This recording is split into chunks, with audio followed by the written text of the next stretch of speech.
The state of the economy today is deeply worrying. The last quarter's GDP growth rate of 5% signals that we are in the midst of a prolonged slowdown.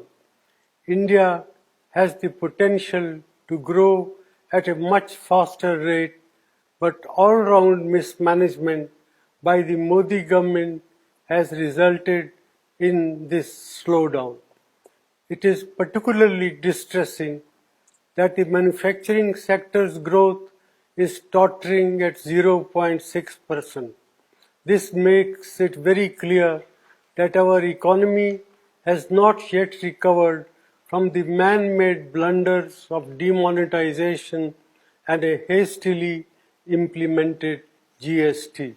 Domestic demand is depressed and consumption growth is at an 18-month low. Nominal GDP growth is at 15-year low. There is a gaping hole in tax revenues. Tax buoyancy remains elusive as businessmen, small and big, are hounded and tax terrorism continues unabated. Investor sentiment are in doldrum. These are not the foundations for economic recovery.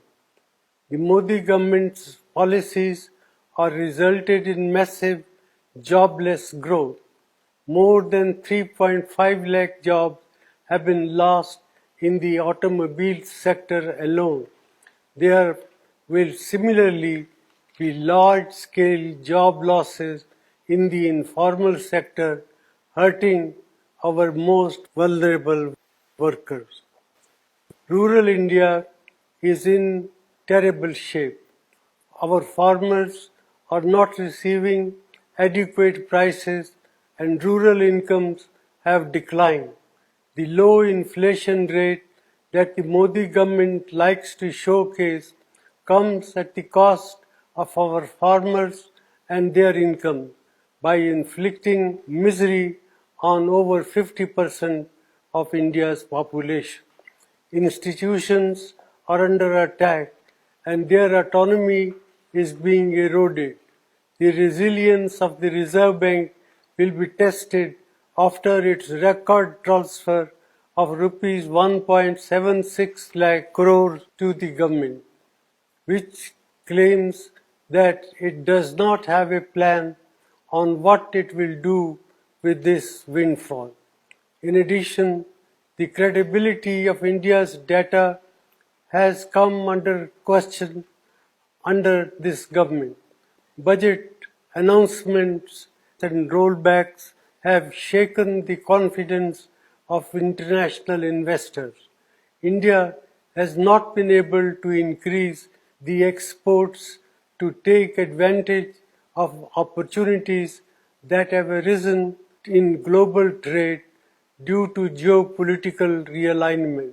Such is the state of economic management under the Modi government. Our youth, our farmers and our farm workers, entrepreneurs and the marginalized sections deserve better.